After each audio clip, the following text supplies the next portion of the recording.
Hello सभी प्यारे साथियों का फिर से स्वागत है। तो साथियों आज हम करने जा रहे हैं यूपीएसआई का प्रैक्टिस सेट थर्ड। अब तक हमने 2 प्रैक्टिस सेट कर लिए। देखिए प्रैक्टिस सेट में पहला क्वेश्चन आपको दिया है। ये फर्स्ट क्वेश्चन है, 15 विद्यार्थियों का औसत वजन 1.5 बढ़ जाता है, यानी 15 विद्यार्थी हैं, उनका औसत वजन कितना बढ़ गया 1.5।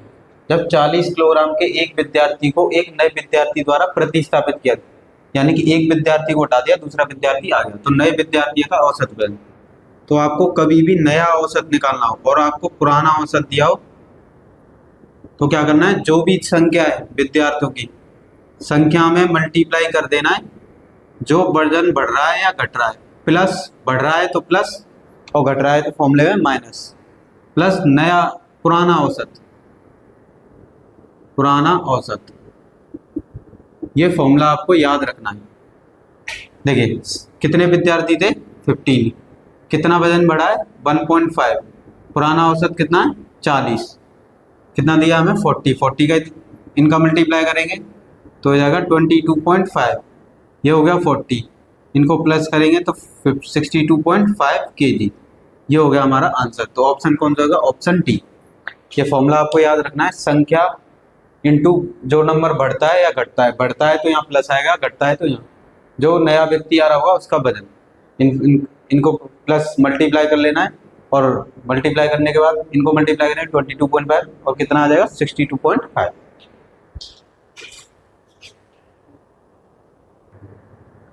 देखिए साथियों नेक्स्ट क्वेश्चन है, second question, X Y Z ने एक व्यापार शुरू किया जिसमें एक्स और जेड ने 2:1।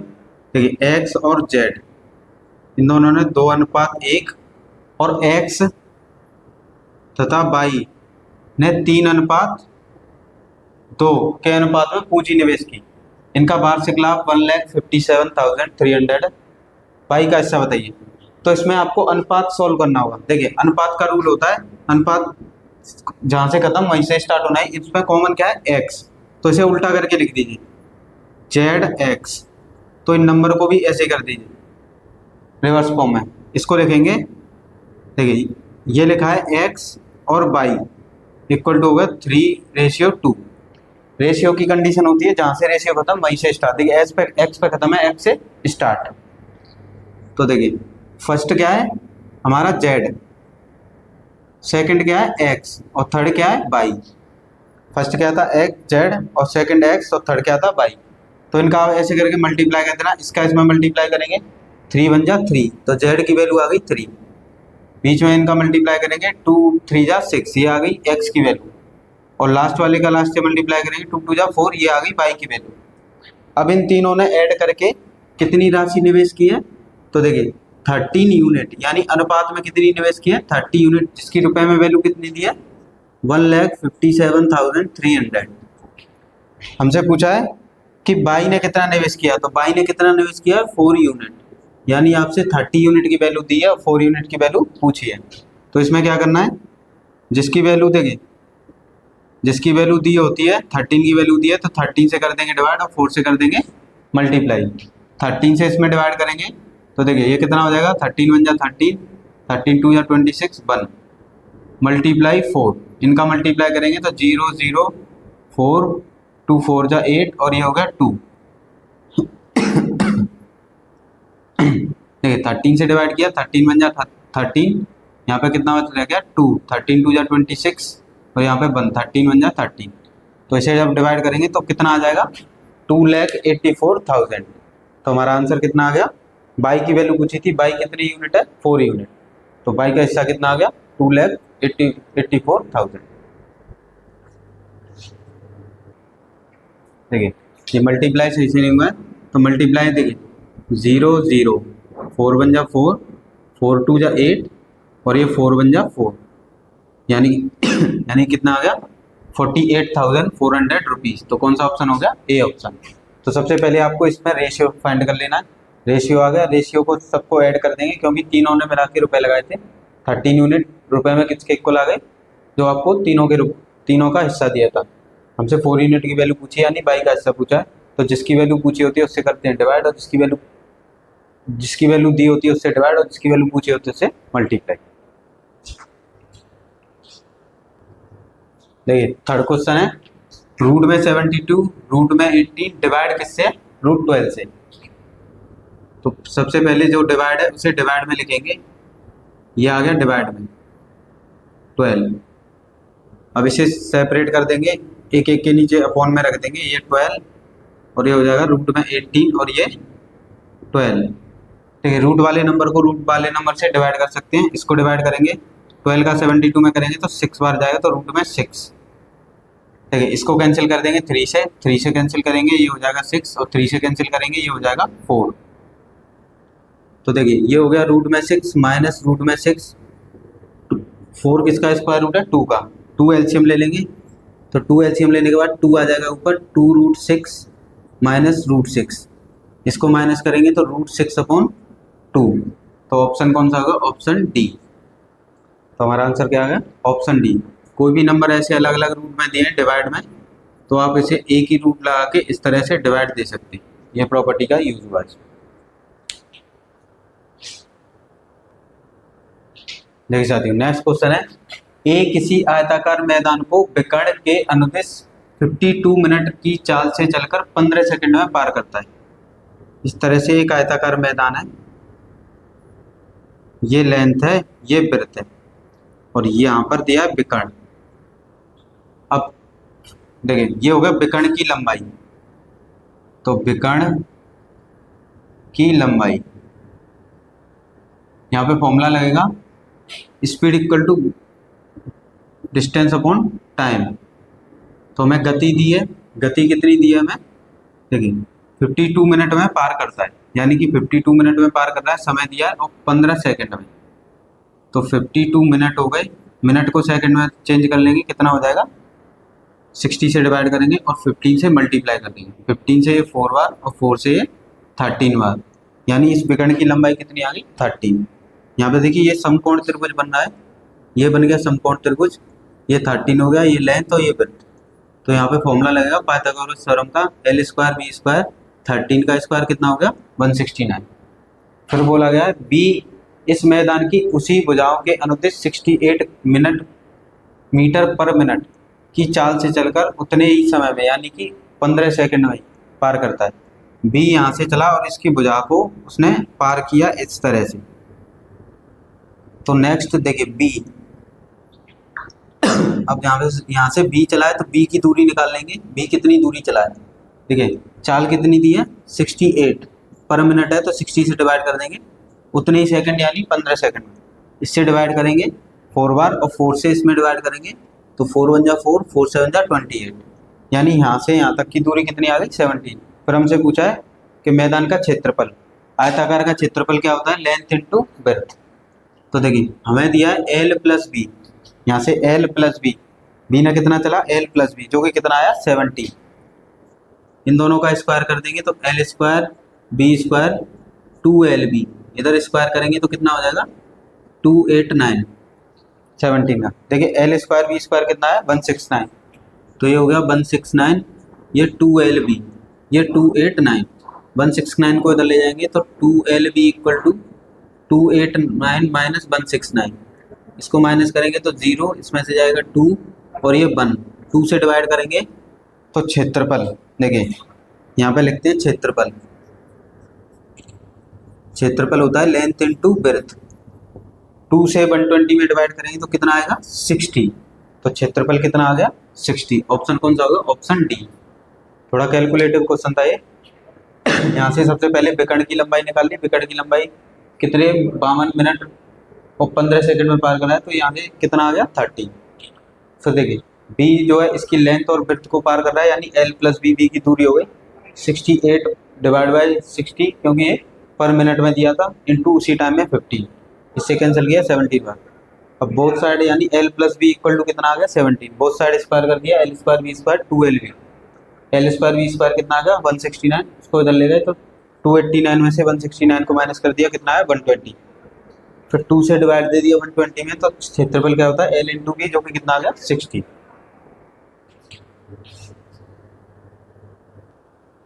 साथियों नेक्स्ट क्वेश्चन है हमारा 4th क्वेश्चन, किसी वृत्त में बने समबाहु त्रिभुज, एक वृत्त है और वृत्त में एक समबाहु त्रिभुज है, ये हो गया समबाहु त्रिभुज। ये हो गया वृत्त का केंद्र और यहाँ से हो गई ये त्रिज्या, परिवृत्त की त्रिज्या। समबाहु त्रिभुज का क्षेत्रफल हमें दिया है 4√3। तो समबाहु त्रिभुज का क्षेत्रफल और त्रिज्या और क्षेत्रफल पूछा है। तो देखिए समबाहु त्रिभुज के क्षेत्रफल का फॉर्मूला होता है √3/4 भुजा का वर्ग, यानी ए क्या है भुजा। √3 से √3 cancel, A square equal to ये 4 इधर मल्टीप्लाई में चले जाएगा 4 × 4, स्क्वायर का रूट लगा देंगे तो 4 × 4, तो भुजा कितनी आ जाएगी हमारी 4। अब देखिए त्रिज्या, तो परिवृत्त की त्रिज्या, परिवृत्त यानी भार की त्रिज्या। तो किसी भी समबाहु त्रिभुज के अगर भार सर्कल है उसकी त्रिज्या का फॉर्मूला होता है भुजा/√3। भुजा कितनी आई है 4, तो ये होगा 4/√3। अगर आपसे त्रिज्या पूछता है तो 4/√3। क्षेत्रफल पूछा है तो क्षेत्रफल का फॉर्मूला क्या होता है,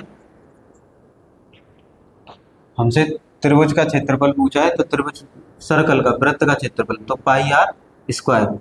तो ये हो गया πr कितना आ गया 4/√3 का वर्ग, 4 का वर्ग हो गया 16, √3 का वर्ग 3 हो गया, स्क्वायर से रूट कट गया, ये हो गया पाई। ये हो गया हमारे क्वेश्चन का आंसर। तो ऑप्शन कौन सा होगा, ऑप्शन ए। समबाहु त्रिभुज के बाहर एक वृत्त का समबाहु त्रिभुज का क्षेत्रफल का फॉर्मूला होता है √3/4 भुजा का वर्ग। √3 से √3 कैंसिल, 4 को इधर ले गए तो भुजा कितनी आ गई 4। फिर इससे परिवृत्त की त्रिज्या निकाली, तो परिवृत्त की त्रिज्या का फॉर्मूला होता है a/√3। ए कितना है 4। फिर क्षेत्रफल वृत्त का क्षेत्रफल पूछा है तो πr², πr कितना आ गया 4/√3, तो कितना आ गया 16/3 पाई। देखिए साथियों नेक्स्ट क्वेश्चन है मिक्सर और एलिगेशन का है। दूध और पानी वाले 40 लीटर मिश्रण में, यानी टोटल कितना है दूध और पानी 40 लीटर, 10% 40 लीटर मिश्रण में पानी 10% है, नए मिश्रण में पानी 20% है, 20% बनाने के लिए इसमें कितना पानी मिलाया जाए। तो देखिए यहाँ पर दिया है, जो भी हमें दिया है मिश्रण का परसेंट वो है आपका कुल मिश्रण, यानी आपको सिर्फ पानी पूछा है तो पानी का कुल मिश्रण कितना है 10%, जिसमें आपको पानी मान लेना है मिश्रण में 100%। देखिए कुल मिश्रण में पानी कितना है 10%, तो कुल मिश्रण है हमारे पास सिर्फ 10%। तो नेक्स्ट पानी मानना है आपको, कभी भी ऐसा क्वेश्चन आता है तो ये मानना है हमेशा 100%। अब इनको मिलाने पे कितना बनना है 20%। तो देखिए इसको इसमें से माइनस कर देंगे तो कितना हो गया 80%, और इसको इसमें से माइनस कर देंगे तो ये हो गया 10%। 0 से 0 कैंसिल, तो ये रेशियो आ गया 8:1, यानी आपको 40 दूध और पानी का अनुपात 100% क्या है, जिसमें मिल्क और वाटर दोनों है, इसमें मिल्क और वाटर दोनों है, 100% में तो दोनों हो गए, जिसमें से पानी कितना है 10%, तो ये 10 ही हो गया, 100 हमने मिश्रण को मान लिया, इसमें से और दोनों को मिलाने के परसेंट कितने थे 20, इसको इसमें से माइनस किया ये हो गया 10, और इसमें से माइनस किया ये हो गया 80। तो कुल मिश्रण लीटर में कितना दिया है 40, और अनुपात में कितना है 8, यानी कि 8 रेशियो की वैल्यू कितनी दी है 40 लीटर, और हमसे पूछा है 1 रेशियो कितने का होगा। तो देखिए 80 की वैल्यू 8 की वैल्यू दी है 40 लीटर, तो 40 में 8 का कर देंगे डिवाइड और 1 से कर देंगे मल्टीप्लाई, तो कितना आ जाएगा 5 लीटर। ये हो गया हमारे क्वेश्चन का आंसर। कोई मिश्रण था 40 लीटर जिसमें 10% पानी था, तो 10% पानी हो गया, पानी और मिल्क 2 मान लेते हैं, उनको 100% रख लिया, इन दोनों को मिलाने पे 20% बना, तो इसको इसमें से माइनस कर देना, इसको इसमें से, ये आ गया रेशियो, यानी ये मिश्रण का आ गया, ये अलग आ गया पानी का। तो हमसे पूछा था मिश्रण कितना है 40 लीटर, यानी 8 की वैल्यू कितनी है 40 लीटर, पूछा है पानी कितना मिलाया जाए, तो पानी 1 रेशियो, तो 1 रेशियो की वैल्यू पूछिए। देखिए साथियों नेक्स्ट क्वेश्चन है प्रैक्टिस सेट का। एक टैप रिकॉर्डर को 950 में बेचने पर एक व्यक्ति को 5% की हानि होती है। टेप रिकॉर्डर को अगर 1040 में बेचा जाए तो कितने प्रतिशत का लाभ होगा। देखो 950 में बेचा है, यानी सेलिंग प्राइस कितनी है 950 रुपये, लॉस कितने का हो रहा है 5% का। तो जब भी आपको परसेंटेज दिया उसे फ्रैक्शन में बदल दो, 5% का मतलब 5/100, तो ये हो गया 1/20। तो देखिए ये होता है कॉस्ट प्राइस, एक का हो गया लॉस, तो कितने में बेचा इसमें से ये माइनस कर देंगे तो 19/20 ये हो गया सेलिंग प्राइस और ये हो गया कॉस्ट प्राइस। सेलिंग प्राइस हमें कितनी दी है 950 रुपये, यानी 19 की वैल्यू कितनी दी है रुपए में 950।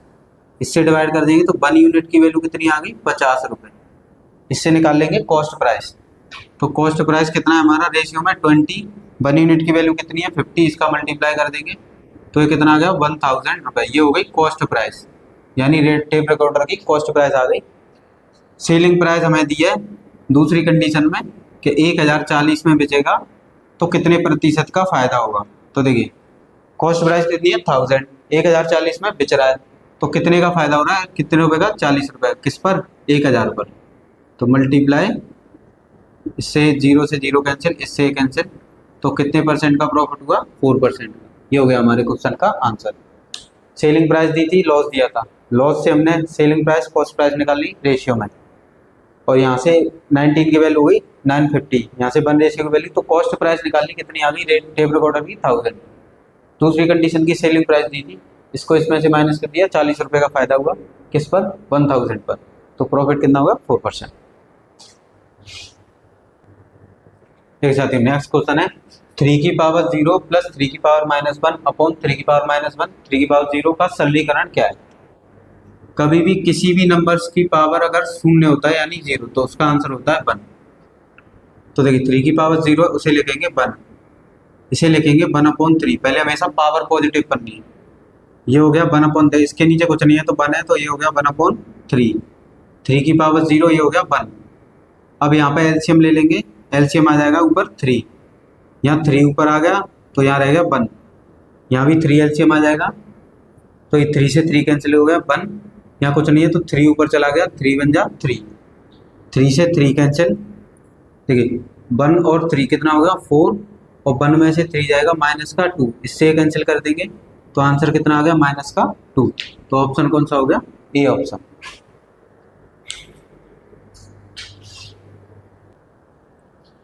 नेक्स्ट क्वेश्चन है एक व्यक्ति अपने धन का 50% भाग पुत्र को और 30% भाग पुत्री को देता है, शेष राशि का 80% भाग ट्रस्ट को दे दिया जाता है। अब यदि उस व्यक्ति के पास 60,000 रुपए बचे हों तो उसके पास प्रारंभ में कितना धन था। तो कभी भी इस तरह का क्वेश्चन आता है तो मान लीजिए प्रारंभ में धन था 100%, अब इसका 50% तो अपने बेटे को दे दिया और इसी का 30% अपने बेटे को दे दिया, तो शेष कितना रह गया। अब तो शेष रह गया 20%, ये हो गया शेष। अब बोला गया यदि शेष राशि का 80% भाग ट्रस्ट को जमा कर दिया, तो ट्रस्ट को जमा कर दिया, शेष का 80% भाग, तो कितना बचा 20%। 80% तो जमा हो गया तो कितना बचा 20%, तो 20% इंटू 20%, ये हो गया उसका बचा हुआ पैसा। तो 20%, अब मान लीजिए उसके पास स्टार्टिंग में कितने थे x रुपए थे, यानी x धनराशि थी, तो 20% तो बच्चों पे से बचा और 20% ट्रस्ट में से, इक्वल टू बचे हुए रुपए के इक्वल है कितना 60,000। 0 से 0, 0 से 0, 4 4 जा 16, और 16 का 4 में दिया 4 टाइम्स, 0 का इधर मल्टीप्लाई कर देंगे तो कितना आ जाएगा 4,00,00, यानी उसके पास कितने रुपए थे 4 लाख रुपए। क्वेश्चन में बोला है इसका 50% तो बच्चे पे चला गया, 30% बेटी पे चला गया, तो शेष कितना रहेगा 20%। अब इसका 80% किसको दे दिया ट्रस्ट को, तो बचा कितना 20%, 20%, 20%, तो कई राशि थी x, उसका 20% बचे हुए के इक्वल लग दिया, तो राशि कितनी आ गई 4 लाख रुपए। देखिए साथियों, एक शोरूम में किसी वस्तु का अंकित मूल्य 2000 रुपए और इसे 2 क्रमागत छूट 20%, 30% के साथ बेचा जाता है, तो विक्रय मूल्य, तो आपसे पूछा है सेलिंग प्राइस कितनी होगी।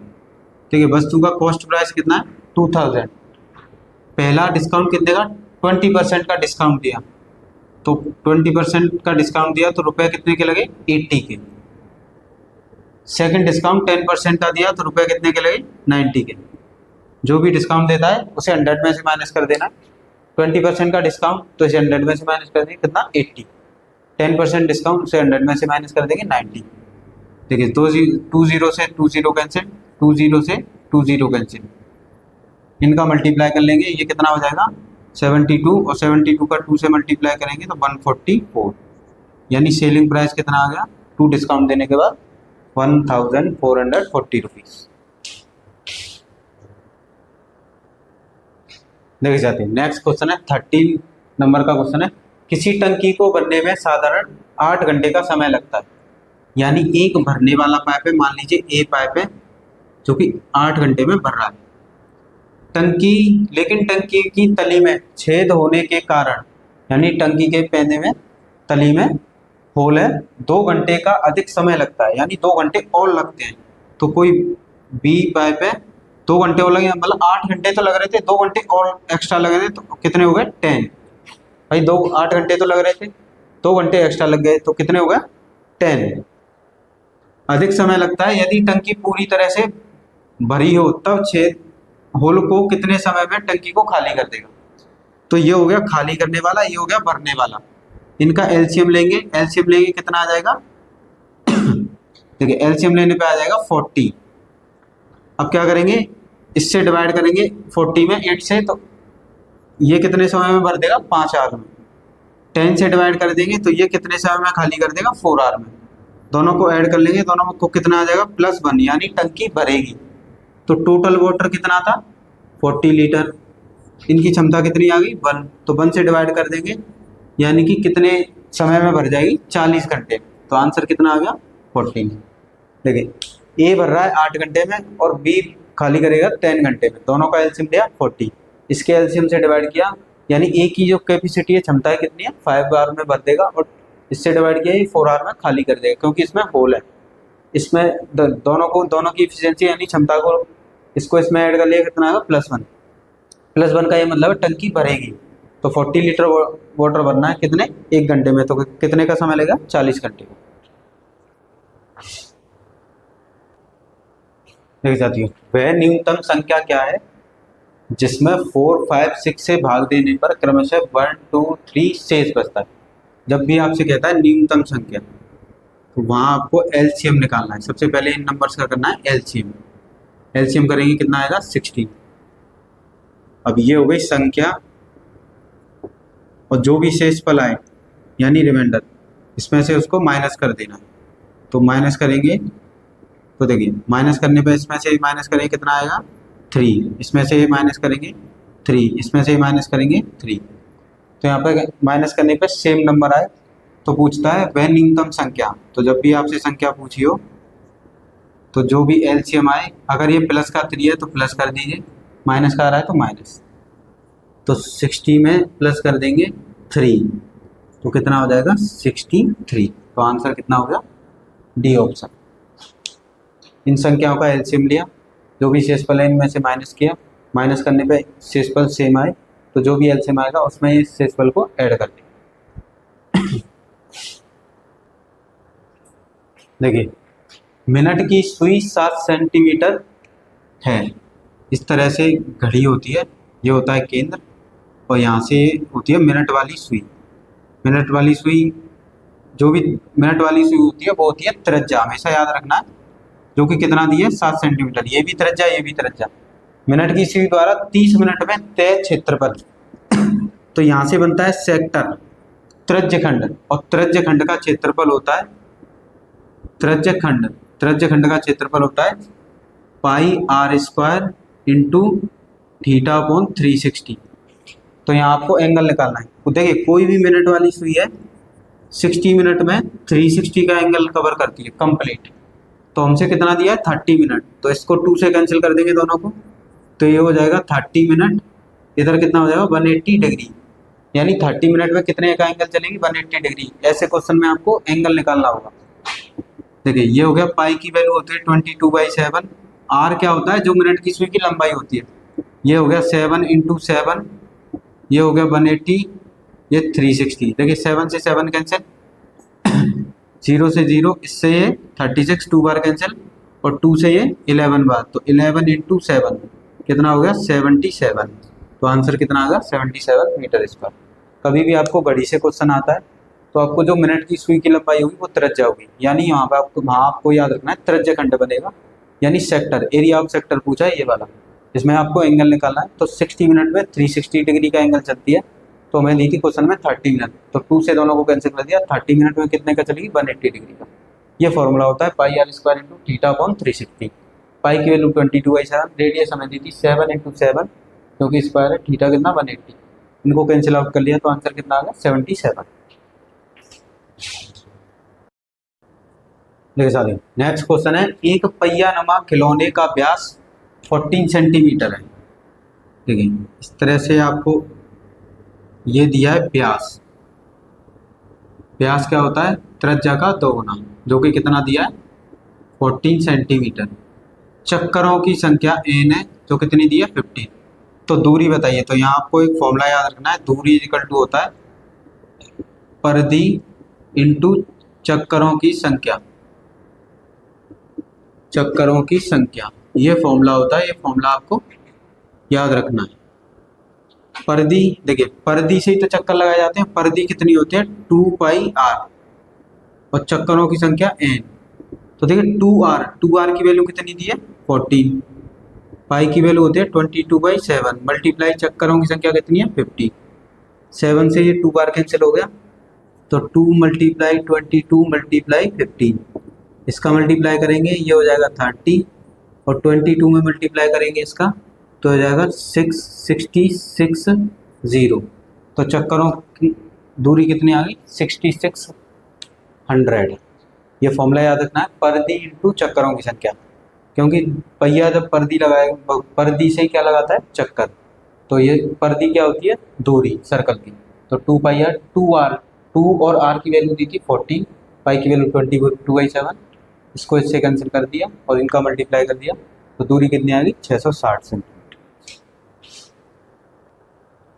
देखिए साथियों नेक्स्ट क्वेश्चन है, एक 14 सेंटीमीटर व्यास वाली ठोस गेंद को पिघलाकर 14 सेंटीमीटर व्यास वाले तार के रूप में परिवर्तित किया जाता है, तो एक तार की लंबाई क्या होगी।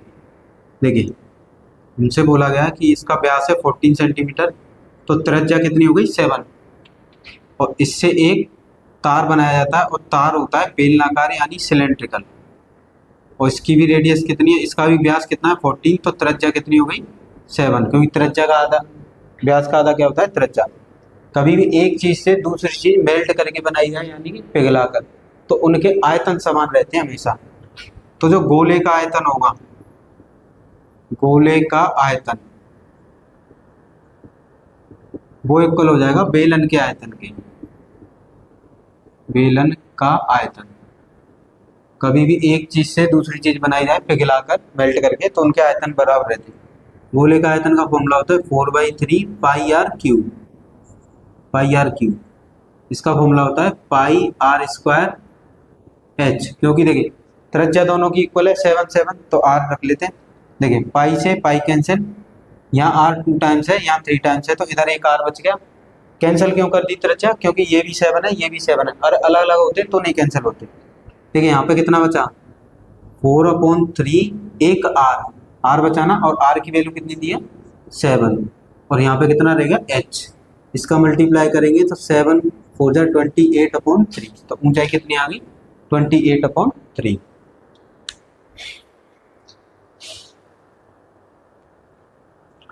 देखिए साथियों नेक्स्ट क्वेश्चन है 49 की पावर 15 - 1 किस संख्या से पूर्णतः विभाजित है। ऑप्शन दिए 50, 51, 29, 8। तो कभी भी आपको इस तरह का पैटर्न आता है कि x की पावर n और a की पावर n, ये हमेशा विभाजित होता है x - a से विभाजित होगा ये आपको याद रखना है, यानी कि जो भी नंबर दिया है 49 - 1 कितना बचा 48। अब आपको ऑप्शन में से देखना है ये 48 किससे डिवाइड होगा, तो किससे डिवाइड होगा 8 से, कितनी बार 6 बार, तो पूर्णतः विभाजित किससे हो जाएगा 8 से। आपको ये याद रखना है, कभी भी ऐसा पैटर्न आता है इसमें से डायरेक्ट ये नंबर माइनस कीजिए, 48 आया। अब ऑप्शन में से देख लेना ये किससे पूर्णतः विभाजित हो। देखिए साथियों नेक्स्ट क्वेश्चन है, यदि किसी संख्या का क्रय मूल्य उसके विक्रय मूल्य का 80% है, यानी जो कॉस्ट प्राइस है, क्रय मूल्य बोलते हैं सीबी को, सेलिंग प्राइस यानी विक्रय मूल्य का 80% है, 80% मतलब 80/100, तो यहाँ से C P upon S P का रेशियो आ जाएगा, इससे ये कैंसिल हो गया, 4 से कैंसिल कर देंगे, देखिए 4 से कैंसिल कर देंगे, ये 2 बार और ये 5 बार। तो हमसे पूछा लाभ प्रॉफिट बताइए, तो प्रॉफिट का फॉर्मूला होता है S P minus C P upon C P into 100। तो देखिए 5 में से ये गया तो कितना बचा 3, ये कितना दिया है 2 कॉस्ट प्राइस, इसको इससे डिवाइड करेंगे तो कितनी बार डिवाइड हो गया 50, तो ये हो गया 15, यानी कि कितना आया 150, 150 का मतलब 100 से कितना आ गया 50% का प्रॉफिट हुआ। तो प्रॉफिट कितने का हो गया 50%। देखिए 0 से 0 कैंसिल कर दिया था, 4 से 2 टाइम्स, 4 से 5 टाइम्स, तो कॉस्ट प्राइस कितना आ गया 2 और सेलिंग प्राइस कितनी आ गई 5, तो कितने का प्रॉफिट हुआ 3 का। तो यहाँ हो गया 100, 2 से डिवाइड किया 50, इसका मल्टीप्लाई किया 150, तो 100 से कितने टाइम्स ऊपर आ रहा है 50, तो 50% का प्रॉफिट होगा। देख सकते ये 4 से कैंसिल नहीं होगा, ये 2 से होगा। देखिए 2 से ये कैंसिल हो गया 4 टाइम्स और 2 से ये कैंसिल हो गया 5 टाइम्स। तो देखिए सेलिंग प्राइस 5 है और कॉस्ट प्राइस 4 है, तो कितने का बेनिफिट हो गया 1 का, किस पर कॉस्ट प्राइस पर, और कॉस्ट प्राइस कितनी है 4, तो 4 से इसको कैंसिल करेंगे 100, तो कितनी टाइम्स हो जाएगा 25 टाइम्स, तो ऑप्शन डी हो गया। तो कैंसिल करना है तो हमेशा देख के कैंसिल करना है, कभी कभी मिस्टेक हो जाता है। देखिए ए किसी काम को 12 दिनों में कर सकता है, यानी ए का समय दिया है कि ए 12 दिन में कर सकता है। बी की कार्य क्षमता ए की कार्य क्षमता से 60% अधिक है। तो देखिए ए और बी दो लोग हैं, एक बी की जो कार्य क्षमता है ए से 60% अधिक है, तो परसेंटेज में मान लीजिए ए कार्य कर रहा है 100% से, तो ये 60% अधिक से करेगा, तो यानी ये 160 से। इसको कैंसिल कर देंगे, 2 से इसको कैंसिल कर दिया 5 और इसको कैंसिल किया, तो ये कितना आ गया, ये आ गया हमारा 8। तो ये आ गया क्षमता। देखिए कभी भी क्षमता का अनुपात दिया हो तो उस अनुपात का रिवर्स उल्टा कर देना है, तो वो समय का अनुपात बन जाता है। तो ये 8 इधर लिख लेंगे, 5 इधर लिख लेंगे, तो ये बन गया समय का अनुपात। अब ए का समय दिया है कितने दिन में कंप्लीट कर रहा है 12 दिन, और हमसे बी का समय पूछा है, इसका मतलब ये है कि आपको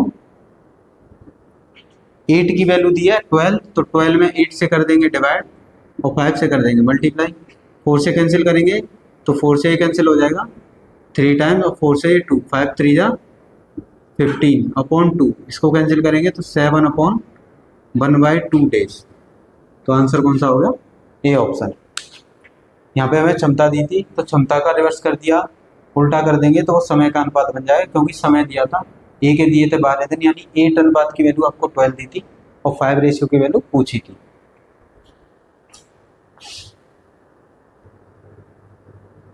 देखिए साथियों नेक्स्ट क्वेश्चन है 4 अंकों की अधिकतम संख्या को 10, 15, 20 से पूर्णतः विभाजित हो क्या है। कभी भी आपसे कहता है 4 अंकों की अधिकतम संख्या, 3 अंकों की अधिकतम संख्या, तो सबसे पहले जिससे पूर्णतः विभाजित है जो भी नंबर दिए उनका लेना है आपको एलसीएम। हमेशा एलसीएम आ गया 60। अब 4 अंकों की अधिकतम संख्या होती है, 4 अंकों की अधिकतम संख्या, तो 4 अंकों की अधिकतम संख्या होती है 4 बार आ जाए 9। फिर क्या करना, हमेशा जो एलसीएम आए उससे डिवाइड देना है, जो भी 4 अंकों की अधिकतम संख्या आ जाएगी उससे डिवाइड देना है। तो शेषफल हमेशा 60 से कभी भी डिवाइड देंगे 4 अंकों की, 3 अंकों की, तो शेषफल आपका 39 आएगा हमेशा। जो शेषफल आएगा वो इस संख्या में से माइनस कर देना है, 4 अंकों की अधिकतम संख्या होगी वो माइनस कर देना है, जब माइनस करेंगे तो आ जाएगा ये 9960। तो हमारे क्वेश्चन का आंसर क्या हो जाएगा 9960, यानी ऑप्शन बी। आपको याद रखना है 4 अंक का या 3 अंक का कितने भी अंक कहता है तो आपको सबसे पहले जिससे विभाजित हो रहे हैं उनका लेना है एलसीएम। अब जितने अंक की संख्या कहता है उससे इसमें डिवाइड करना है, जो शेषफल है इनका डिवाइड करोगे तो शेषफल आएगा 39। तो 39 जो शेषफल आएगा उसी 4 अंकों की अधिकतम संख्या में से माइनस कर देना, और माइनस करने के बाद जो वैल्यू आएगी वो हमारे क्वेश्चन का आंसर होगा। देखिए साथियों, नेक्स्ट क्वेश्चन है, किसी 9 सेंटीमीटर, 12 सेंटीमीटर, 15 सेंटीमीटर भुजाओं वाले त्रिभुज के आंतरिक वृत्त की त्रिज्या क्या होगी। इस तरह से देखिए, ये बनना है ट्रायड, ये दिया है 9 सेंटीमीटर, 12 सेंटीमीटर और ये 15 सेंटीमीटर, ये बन गया आंतरिक वृत्त। तो इस वृत्त की ये हो गई त्रिज्या। तो आपसे पूछा आंतरिक वृत्त की त्रिज्या क्या होगी। तो आंतरिक वृत्त की त्रिज्या का फॉर्मूला होता है क्षेत्रफल अपॉन अर्ध परिमाप। अर्ध परिमाप, क्षेत्रफल यानी ए, अर्ध परिमाप एस, ये हो गई त्रिज्या। तो देखिए क्षेत्रफल क्या होता है, 1/2 आधार गुणा ऊंचाई, बेस इंटू हाइट। अर्ध परिमाप का फॉर्मूला होता है a plus B plus C upon 2। ये अर्ध परिमाप का फॉर्मूला है। 2 से 2 कैंसिल हो गया। देखिए बेस कितना दिया, 12 और हाइट दी है 9 और भुजा ए बी सी होती है भुजा, ये A B C, 9 plus 12 plus 15। तो देखिए ये कितना हो गया, 12 मल्टीप्लाई 9, इनको आपस में प्लस करेंगे तो प्लस करने पे कितना बनेगा, ये बन गया। देखिए 9 को इसमें प्लस करेंगे तो 21, 21 को 26, 36 कितना होगा 36। 12 से 36 में डिवाइड करेंगे 3 टाइम्स और 3 से 9 में करेंगे तो कितना 3 टाइम्स। तो आंतरिक वृत्त की त्रिज्या कितनी आ गई, 3 सेंटीमीटर। ये आपको फॉर्मूला याद रखना है। कोई भी वृत्त बनता है उसमें आपको, कोई भी त्रिभुज होता है उसमें एक वृत्त होगा जिसे आंतरिक वृत्त बोलते हैं। आंतरिक वृत्त की त्रिज्या पूछेगा, उसका फॉर्मूला होता है क्षेत्रफल बट्टे अर्ध परिमाप। क्षेत्रफल बट्टे अर्ध परिमाप, क्षेत्रफल होता है 1/2 आधार गुणा ऊंचाई। ये आधार है, ये ऊंचाई है। आप 9 को भी आधार रख सकते हैं, 12 को ऊंचाई रख सकते हैं, कोई दिक्कत नहीं। अर्ध परिमाप का फॉर्मूला होता है a प्लस बी प्लस सी सभी भुजाओं का योग बट्टे 2। ठीक है, 2 से 2 कैंसिल हो गया क्योंकि ये भाग में, तो यहाँ पे ये बचा, इस b की वैल्यू 12 हो गई, इसकी वैल्यू 9 और ये हो गई भुजा। भुजा को देखिए आंतरवृत्त की त्रिज्या पूछी थी, सॉरी, इसका फॉर्मूला होता है क्षेत्रफल बट्टे अर्ध परिमाप। क्षेत्रफल a, अर्ध परिमाप s। क्षेत्रफल होता है 1/2 आधार गुणा ऊंचाई, अर्ध परिमाप का होता है सभी भुजाओं का योग बट्टे 2। 2 से 2 कैंसिल हो गया, ये बन गया आधार, ये बन गया ऊंचाई और ये बन गया कर्ण। तो आधार कितना है 12, ऊंचाई 9, भुजाएं ये हो गई ए बी सी भुजा, इनको ऐड करके कैंसिल आउट कर लिया। तो आंतरिक वृत्त की त्रिज्या कितनी आ गई 3। बहुत ही इंपॉर्टेंट क्वेश्चन है, ज़्यादातर पूछते ही रहते हैं। देखिए साथियों, बहुत ही इजी क्वेश्चन है। कभी भी आपको इस तरह से दिया हो कि a/3 is equal to b/4 is equal to c/7, A B के साथ में कोई भी नंबर नहीं हो, ए बी के साथ में क्या नहीं हो, कोई भी नंबर, तो ये इन्हीं की वैल्यू होती है। तो ए की वैल्यू हो गई 3, बी की वैल्यू हो गई 4 और सी की वैल्यू हो गई 7, ये इन्हीं की वैल्यू होती है। ये आपसे पूछा है कि इसकी वैल्यू कितनी होगी, तो 3 + 4 + 7/7, इनको ऐड करेंगे कितना हो गया 14/7, इससे डिवाइड करेंगे कितना हो गया 2। तो आंसर कितना हो गया 2। कभी भी आपको इक्वल में दिए होते हैं तो जो इसके डिवाइड में होगा वही इसी की वैल्यू होगी, पर शर्त क्या है, इसके साथ कोई भी नंबर नहीं होना चाहिए। साथ कोई भी नंबर नहीं होता, उसका प्रोसेस अलग है, मैंने आपको रेशियो एंड प्रपोर्शन की क्लास में पढ़ाया है, आप जाके वहाँ पे पढ़ सकते हैं। देखिए साथियों, नेक्स्ट क्वेश्चन है, कितने समय में ₹72 यानी 72 रुपये 6 से ही 1/4% वार्षिक साधारण ब्याज की दर से 81 हो जाएंगे। इसे करने के 2 तरीके होते हैं। एक होता है फॉर्मूला क्या होता है, मूलधन दर इंटू समय बट्टे 100। तो ये भी लगा सकते हैं। देखिए फॉर्मूले से करना है, फॉर्मूले से कर सकते हैं, और वैसे करना है। देखो मूलधन कितना हो गया 72 दिया है, और कितने रुपए हो जाएंगे, यानी मिश्र धन कितना दिया है, मिश्र धन 81। तो देखिए 72 मूलधन है, 81 रुपये हो जाएंगे, तो ब्याज कितने की मिल गई 9 रुपये की। तो यहाँ हो गया 9 रुपये, फॉर्मूले में रख दीजिए। ये कितना हो गया 9 प्रिंसिपल, यानी मूलधन कितना दिया 72। दर देखो, दर हमसे पूछी है कि कितने समय में, दर हमें दिया ये रहा, तो इसे मल्टीप्लाई करेंगे कितना हो जाएगा 25/4 × 100। समय पूछा है हमसे, इसको आपस में कैंसिल आउट कर लेंगे। तो देखो समय कितना आएगा, ये हो गया 9 × 4 × 100, ये ऊपर मल्टीप्लाई में आ जाएंगे और ये दोनों डिवाइड में आ जाएंगे। 72 × 25, 25 से कैंसिल करेंगे 4, 9 से करेंगे कैंसिल करेंगे 8, 4 से कैंसिल करेंगे 2 और 2 से कैंसिल कर देंगे 2 ईयर। तो कितने वर्ष लगेंगे? 2 ईयर। सिंपल होता है, साधारण ब्याज का फॉर्मूला लगाना, क्वेश्चन का आंसर आ जाएगा। देखिए साथियों, यदि 17 की पावर 200 को 18 से विभाजित किया जाए तो शेषफल कितना होगा?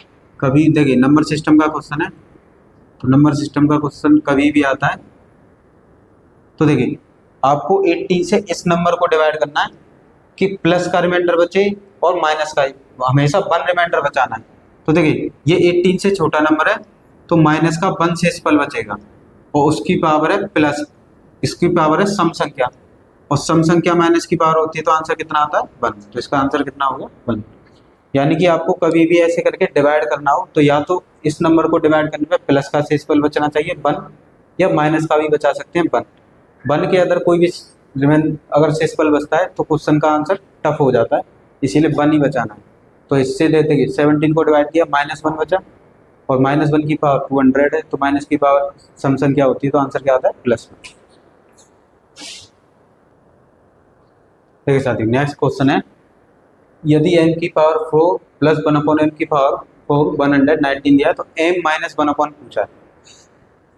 आपको याद रखना है कि कोई भी डबल पावर से और सिंगल पावर पे आना है। सपोज ये दिया है आपको t और सिंगल पावर पे आना है, यानी देखिए हाफ पावर हो गई, प्लस से प्लस पे आना है तो क्या करना है? रूट लगा के जो भी नंबर दिया, अगर प्लस पे आना है तो +2 कर दीजिए, और इसी प्लस वाले से अगर माइनस पे आना है तो t जो भी नंबर है उसमें से 2 माइनस कर दीजिए। आपको इस तरह से दिया होगा डबल पावर, और उससे सिंगल पावर पे आना है यानी हाफ पावर पे। प्लस से प्लस पे आना है तो जो नंबर दिया है t, प्लस पे आना है तो प्लस का 2 रूट लगा दीजिए। इससे अगर माइनस पे आना है तो t -2 कर दिए, रूट लगा दीजिए। देखिए सबसे पहले इसकी हाफ पावर पे आएंगे यानी कि 2 पावर पे, तो 2 पावर पे जब आएंगे तो रूट लगाएंगे, इस नंबर को लिखेंगे, प्लस पे आ रहे हैं ना तो प्लस का 2, इनको प्लस करेंगे तो 121, और ये किसका रूट है? 11 का, यानी कि हाफ पावर कितनी हो गई ये।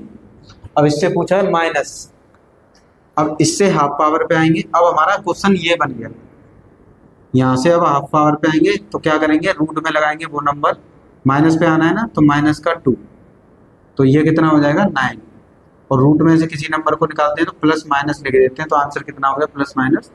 +3। ये प्रोसेस आपको याद रखना है।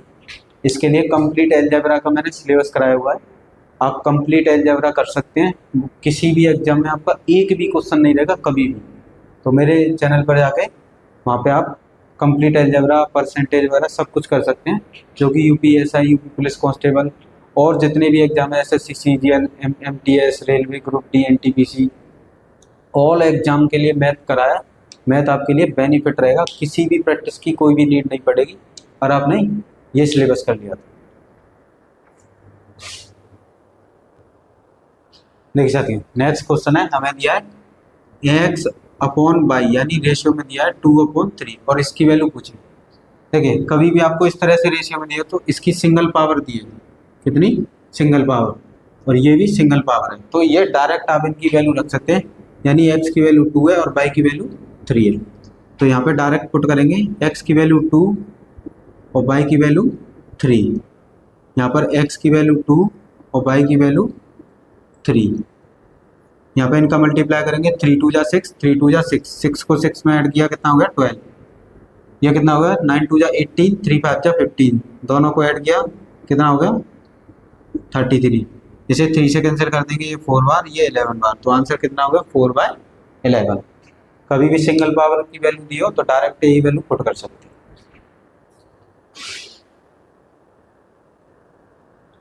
देखिए राशि, कोई धनराशि 4% वार्षिक चक्रवृद्धि ब्याज की दर से 2 वर्षों में इतने रुपए हो जाती है तो वह धनराशि। तो कभी भी आपको दर दी हो परसेंटेज में तो उसे आपको भिन्न में बदल देना, इसका मतलब होगा 1/25। अब आपको मूलधन, ये होता है मूलधन, और यहाँ से आएगा मिश्र धन, इनका अनुपात निकालना है। देखिए पहले साल कितनी थी? 25, एक बढ़ के कितनी हो गई? ब्याज 1 की मिली तो कितना हो गया? 26। दूसरे साल भी कितनी थी 25, एक बढ़ के मिला तो कितना हो गया 26। इनका कर लेना आपस में मल्टीप्लाई, इनका मल्टीप्लाई करेंगे तो 625, इसका मल्टीप्लाई करेंगे 676। आपको कह रहा है कि 2 वर्षों में चक्रवृद्धि ब्याज एक कोई धनराशि यानी 625 की वैल्यू बतानी है, और मैं वैल्यू किसकी दी है, इतनी हो जाती है, मतलब इतनी हो गई, इसकी वैल्यू कितनी दी है, ये चक्रवृद्धि ब्याज की दर से कोई धनराशि इतने इतने हो जाती है, तो धनराशि 625 की आपको वैल्यू पूछी है। इसको डिवाइड कर देंगे, ये कितने टाइम्स कट गया 2 टाइम्स, इसमें मल्टीप्लाई करेंगे तो धनराशि कितनी आ जाएगी आपकी, इसमें मल्टीप्लाई कर देंगे 2 का, तो 2 का मल्टीप्लाई करने पर कितना आ जाएगा 1250 रुपये। कभी भी कहता है ये धनराशि इतने समय में इतनी हो जाती है, तो धनराशि बताइए। तो आपको रेशियो मेथड से करना है, सिंपल, जो भी आपको दर दी हो उसे बिल में बदल लेना। ये हो गई, ये हो गई मूलधन, और यहाँ आएगा मिश्र धन। तो यहाँ से देखिए पहले साल कितना था 25 मूलधन था, 1 की ब्याज मिली तो कितना हो गया 25 को इसमें ऐड कर देना, कितना 26। फिर दूसरे साल भी यही क्रिया चली, 25 मूलधन था, इसको इसमें ऐड कर दिया 26, दोनों को मल्टीप्लाई कर दिया, मूलधन हो गया इतने अनुपात में और मिश्र धन हो गया 676 अनुपात में। और आपसे पूछता ब्याज, तो इसमें से इसको माइनस कर देते, ब्याज आ जाती है। पर आपको इतनी हो जाती है, यानी मूलधन मिश्र धन कितना दिया है 1352 रुपये, इससे डिवाइड कर दिया तो बनी यूनिट की वैल्यू कितनी आ गई 2, 2 का इसमें मल्टीप्लाई कर दिया तो धनराशि कितनी आ गई 1200।